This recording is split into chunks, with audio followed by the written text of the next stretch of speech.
it's Jessii Vee, and today's video is definitely not a happy one in any way. I'm going to be telling you guys about some people who mysteriously disappeared around Christmas. Now, all of these cases I'm going to be discussing are 20 years or older. I don't really like to talk about recent cases or cases that are still being investigated, just because I want to be respectful to families who are going through such hardships. But nevertheless, these cases are still very sad regardless. But before I get into those, I just want to mention, you guys can probably see that I have a new backdrop behind me. And if you did not see my last video, basically to enter to win, all you have to do is be subscribed to this channel, turn on your notification bell, and then head over to my regular Jessii Vee Instagram. This is the handle right here. Give it a follow, and I'll be choosing the person that I see is really active, commenting on things, liking things, viewing my stories. And yeah, that will be announced in a few weeks. Alright, so let's get into this video. As I said, these are cases about people who went mysteriously missing around Christmas time. They have never ever been found, and there were barely any clues leading to where they may have been or are now. They simply just vanished without a trace, and sometimes I feel like that's even worse because no one ever knows what happened, and it's just so hard to have closure from that. It's a lot easier to just have answers that you want. If you guys are long-time subscribers, you know that I had a best friend in high school who went missing. She literally just disappeared one day. I literally saw her one day and then she was gone the next. I remember the very last day that I saw her, we were hanging out, and just before she went home, she gave me this extra long hug and said goodbye with tears in her eyes. It was just very strange to me, but at the time, I didn't really think anything was that wrong. It didn't hit me how strange it was until the next day when she was gone. And if I put all the clues together, it sounds like she might have been put into a witness protection program. This video topic today just reminded me of that, and I have like probably 8 videos just on that whole story on my channel if you guys are interested. But anyways though, let's talk about the unexplained disappearances around Christmas time. This first case is from December 23rd of 1974. This happened in Texas. A girl named Rachel took her friends Renee and Julie on a shopping trip to Fort Worth Seminary South Shopping Center to do their Christmas shopping. It was just meant to be a fun day, the three of them spending time together and shopping, but the thing is, they never came home. Several witnesses had reported definitely seeing the girls in the mall that day, so we do know that they had gotten inside safely. We do know that they were actively shopping at one point, but the girls' abandoned car was discovered in the Sears parking lot. But the 3 girls' whereabouts are still unknown. And like I said, this happened all the way back in the 70s. And the really strange thing about this case is that it appears the girls did make it back to their car after they went shopping, because the gifts they had purchased were found in the car. It's just that they weren't with them. Now, the girls were presumed to be runaways by the police, but what's eerie is that the day after they went missing, Rachel's husband received a letter in the mailbox at their home. And this letter appeared to be written by Rachel herself, and this is what the letter said. "I know I'm going to catch it, but we had to get away. We're going to Houston. See you in about a week. The car is in Sears upper lot. Love, Rachel." The thing that was strange was the letter was very out of character for Rachel. Her family didn't think that she would just leave out of nowhere with 2 kids and literally not tell anybody. And she addressed the letter to Thomas, and she only ever called her husband Tommy. And to make matters even creepier, she misspelled her own name. What?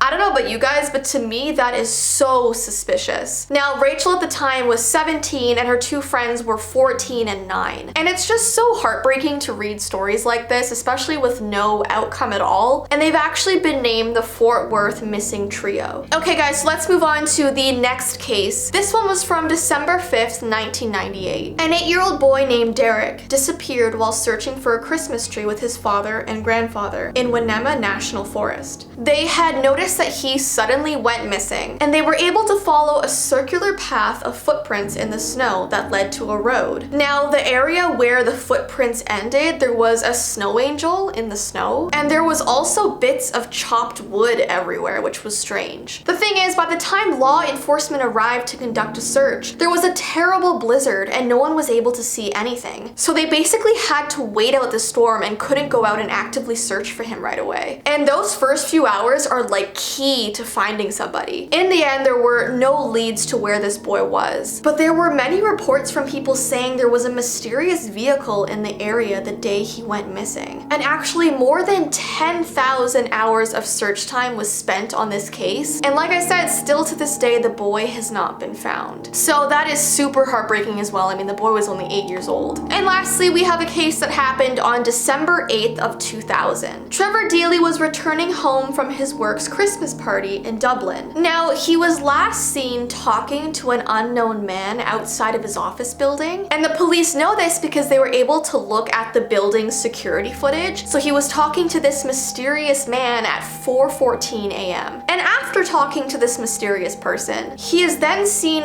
walking past a bank in the direction of his apartment. And these are actual photos from security cams on the street. This is him walking home past the bank. But about 30 seconds later, the security footage shows another figure walking behind him. This figure is all dressed in black. You can't even see who it is. But police think it was the same man that he had been talking to outside of his office building. So he was clearly being stalked in this footage. What's creepy is that the security footage showed that mysterious man waiting an hour outside of Trevor's office building before Trevor even spoke to him. So it was almost like he knew who Trevor was and he was purposely waiting for him there. Now, Trevor never made it back to his apartment. And to this day, the mysterious man in this footage has never come forward. They've never figured out who it is. And what's so sad is that while he was walking home from work, he actually called his friend and left a voicemail. And the voicemail just said, "Hi Glenn, I've missed you there. Just on my way home. All going good. I'll talk to you tomorrow." And that's the last thing his friend ever heard. I mean, there are different theories about what could have happened for all three of these cases, but I don't really love talking about theories that people have because not all of them are accurate or true. I don't know, guys. It's just so sad. But if you guys are really interested in this sort of topic, definitely give this video a thumbs up and let me know down below because I am also really intrigued by this, but I'm also always so heartbroken talking about it. I'm like torn. But yeah, anyways, I hope you guys enjoyed this video. I know enjoyed is a weird word, but maybe you found it interesting. And don't forget, if you would like to win this backdrop behind me, go and follow my normal Instagram account, Jessii Vee. And yeah, I hope you guys have an awesome rest of your day and I will see you in my next video.